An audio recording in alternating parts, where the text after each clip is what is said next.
ನೀನೇನಾದ್ರೂ ಕ್ಷಮೆ ಕೇಳಿಲ್ಲ ಅಂದ್ರೆ ನಿನ್ನ ಗತಿ ಆ ದೇವರೇ ಬಲ್ಲ. ನೀನ್ ಇವತ್ತು ಕ್ಷಮೆ ಕೇಳಬೇಕು.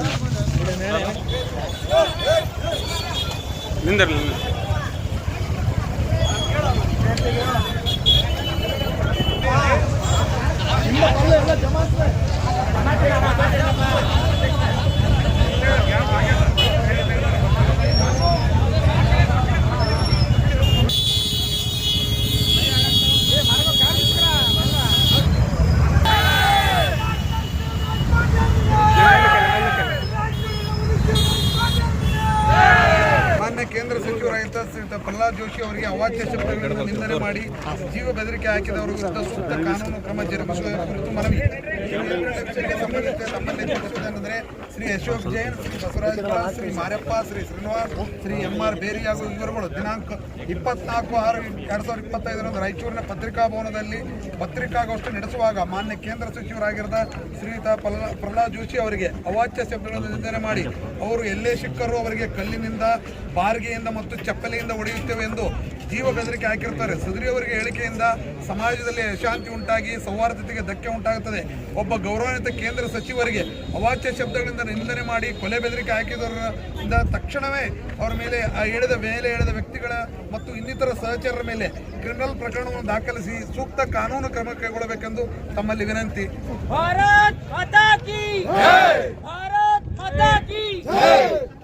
ಇನ್ನೊಂದು ನಾನು ತಮ್ಮಲ್ಲಿ ವಿನಂತಿ, ಒಂದು ಹೋರಾಟ ಮಾಡಲಿಕ್ಕೆ ಎಷ್ಟು ದಿವಸ ತಾವು ಪರ್ಮಿಷನ್ ಕೊಡೋದು, ಅದು ತಮಗೂ ಅಧಿಕಾರ.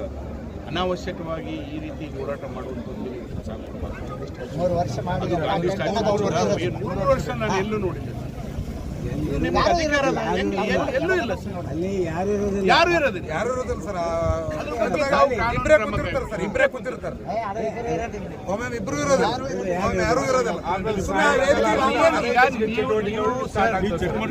ನಿಮ್ಮ ಮೇಲೆ ಭರವಸೆ ಇದೆ ನಮಗೆ 100%. ಈ ರೀತಿ ನನಗೆ ಕಾನೂನೇ ಗೊತ್ತಿದ್ದಂಥ ಪ್ರಕಾರ ಅವರು 3 ವರ್ಷ ಕೂಡ ಅವರಿಗೆ ಕಾನೂನಿನಲ್ಲಿ ಅಡಿಯಲಿಲ್ಲ. ಪರ್ಮಿಷನ್ ಕೊಟ್ಟಿದ್ದೀರಿ ನಾವು, ಪರ್ಮಿಷನ್ ಆ ರೀತಿ ಕೊಡಕ್ಕೆ ಬರಂಗಿಲ್ಲ. ಆ ರೀತಿ ಮುಖ್ಯವಾದಂಥ ಸ್ಟೇಡಿಯಂಗೆ ಯಾರನ್ನ ಮುಖಂಡರು ಕರ್ಕೊಂಡ್ಬರೋಕ್ಕೆ ನಮಗೆ ಇದಾಗಿದೆ.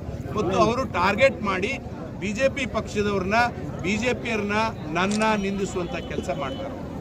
ಇದು ನಾವು ಯಾವ ಕಾರಣಕ್ಕೂ ಸಹಿಸಂಗಿಲ್ಲ ಸರ್. ನಾವು ಇದು 3 ವರ್ಷ ತಡ್ಕೊಂಡ್ವಿ, ಆಯ್ತು ಎಲೆಕ್ಷನ್ ಹೋಗ್ಲಿಂದ್ವಿ, ಎಲೆಕ್ಷನ್ ಆಯಿತು, ಎಲೆಕ್ಷನ್ ಆಗಿ 2 ವರ್ಷ ಆಯಿತು. ಅದಕ್ಕಿಂತ ಮೊದಲು ಸ್ಟಾರ್ಟ್ ಮಾಡಿದ್ವಿ, ಇರ್ಲಿ ಬಿಡಪ್ಪ ನಮ್ಮ ದೊಡ್ಡವರಾರ ನಮ್ಮ ಸಹೋದರರ ಏನು ಬೈದ್ರು ಒಂದು ಬೈತಾರೆ ಅಂತೇಳಿ ಸುಮ್ಮನಿದ್ದೀವಿ. ಇನ್ಮೇಲೆ ನಮಗೆ ಬಯಸ್ಕೊಳ್ಳೋಕ್ಕಾಗೋದಿಲ್ಲ. ನಮ್ಮ ತಾಳ್ಮೆನೂ ಮಿತಿ ಮೀರಿದೆ. ಯಾಕಂದರೆ ಈ ರೀತಿ ಅವರ ಅವಾಚ್ಯ ಶಬ್ದಗಳನ್ನು ಬಳಸಿದರೆ ನಮಗೂ ನಮ್ಮ ಮಕ್ಕಳು ಇರ್ತಾರೆ ಸರ್, ನಮಗೆ ಕುಟುಂಬ ಇದೆ, ನಾವು ಇಲ್ಲೇ ಜೀವನ ಮಾಡಬೇಕು. ನಾವು ಮರ್ಯಾದೆಗಾಗಿ ಜೀವನ ಮಾಡೋಂಥವ್ರು. ನಾವು ಯಾವುದೇ ಆಸೆಗೆ ರಾಜಕಾರಣಕ್ಕೆ ಬಂದಿಲ್ಲ. ನಮಗೆ ದೇವರು ಎಲ್ಲ ರೀತಿ ಕೊಟ್ಟ ಮೇಲೇ ನಾವು ಜನಸೇವೆ ಮಾಡೋಣ ಅಂತೇಳಿ ರಾಜಕಾರಣಕ್ಕೆ ಬಂದಿರೋದು. ಇದು ತಾವು ಉಗ್ರವಾದಂಥ ಕ್ರಮ ಕೈಗೊಳ್ಳಬೇಕು ಮತ್ತು ತಕ್ಷಣ ಅದು 3 ವರ್ಷದಿಂದ ಏನು ಮುಚ್ಚಬೇಕು, ಅದನ್ನು ಮುಚ್ಚಬೇಕು. ಇಲ್ಲ ಮುಂದಿನ ದಿನ ಕಾನೂನು ಏನಾದರೂ ತೊಂದರೆ ಆದರೆ ಅದೊಂದು ಅಂಗಡಿ ನಾಳೆ ಅಲ್ಲೇ ಯಾರ ಏನಾರು ಮಾಡಿದ್ರೆ ಮತ್ತೆ ಅದಕ್ಕೆ ನಮ್ಮ ಮೇಲೆ ಬರ್ತದೆ, ಅದು ಇಶ್ಯೂಸ್ ನಮ್ಮಾಗ ಬರುತ್ತೆ.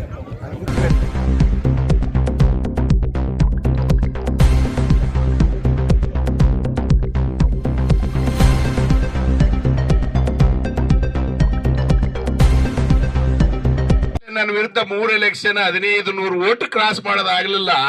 ಜನರಿಗೆ ಗೊತ್ತಿಲ್ಲ ನೀನ್ ಏನಿತ್ತಿ ನಾನೇನಿತ್ತಿ ಅಂತ.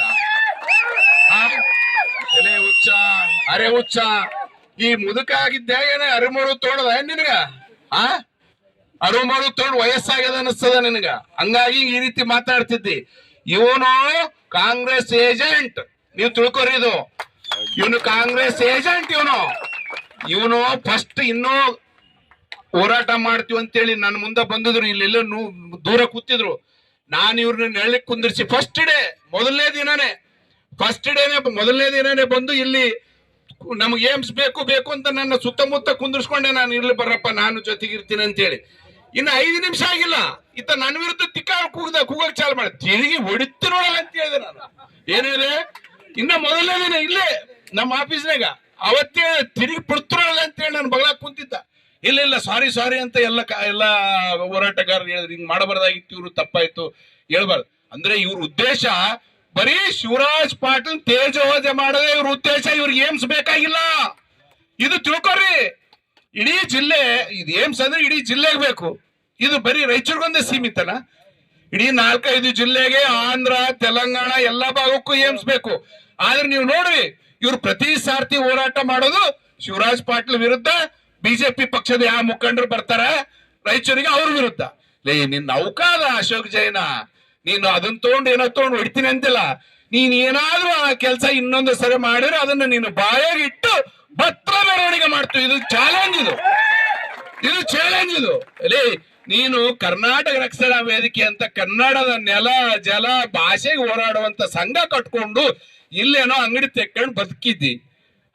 ನೀನ್ ಬದುಕಿದಂತ ಈ ಭಾಷೆ ನೀನು ಬಾಯಾಗ ಬಂದ್ರೆ ನೀನ್ ಯಾವ ಕನ್ನಡ ಮಾತೆಗೆ ನೀನು ಮರ್ಯಾದೆ ಕೊಟ್ಟಂಗ, ಯಾವ ಕನ್ನಡ ಭಾಷೆಗೆ ನೀನು ಮರ್ಯಾದೆ ಕೊಟ್ಟಂಗ, ಯಾವ ಕನ್ನಡ ನಾಡಿಗೆ ನೀನು ಮರ್ಯಾದೆ ಕೊಟ್ಟಂಗಪ್ಪ?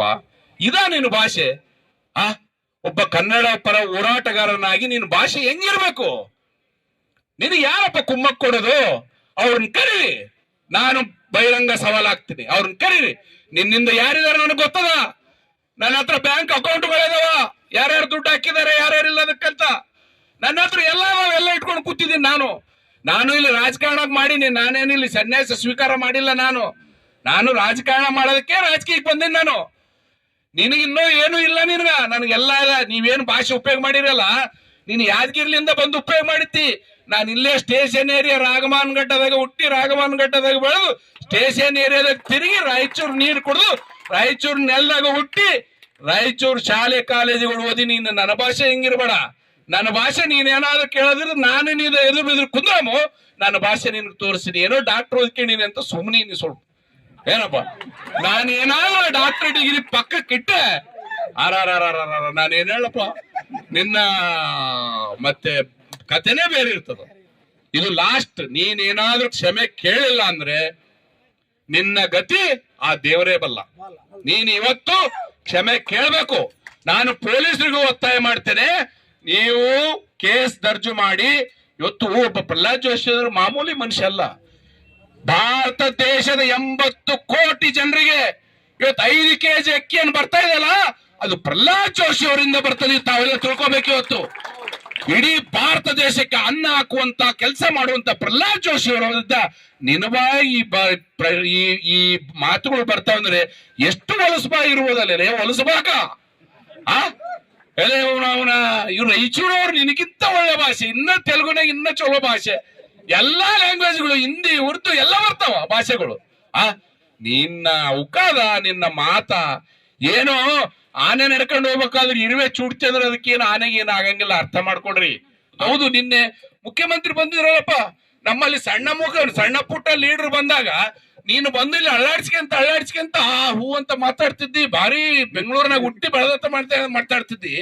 ನಿನ್ನೆ ಮುಖ್ಯಮಂತ್ರಿ ಬಂದಾಗ ನಿಮ್ ಏಮ್ಸ್ ಬಗ್ಗೆ ಮಾತಾಡಿದ್ರಿ, ಏನಪ್ಪ ರೆಸ್ಪಾನ್ಸು? ಅದ್ರ ಬಗ್ಗೆ ನೀವೇನು ಮಾಡಿದ್ರಪ್ಪ? ಮುಖ್ಯಮಂತ್ರಿ ಅವೆಲ್ಲ ಆಗಂಗಿಲ್ಲ ಅಂದ. ಏನ್ ಹೇಳಿದ್ರು? ಅವೆಲ್ಲ ಆಗಂಗಿಲ್ಲ ಅಂದ. ಅಲ್ಲಿ ಹೋಗಿದ್ರ ನೀವು? ಮೆಮೊರಾಂಡಮ್ ಕೊಟ್ರ? ಅವ್ರು ಮಾತಾಡಿದಕ್ಕೆ ಏನಾದ್ರು ಪ್ರೆಸ್ ಮೀಟ್ ಮಾಡಿದ್ರ?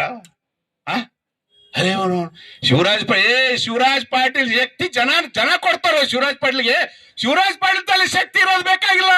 ಶಿವರಾಜ್ ಪಾಟೀಲ್ ಶಕ್ತಿ ರಾಯಚೂರಿನ ಜನರು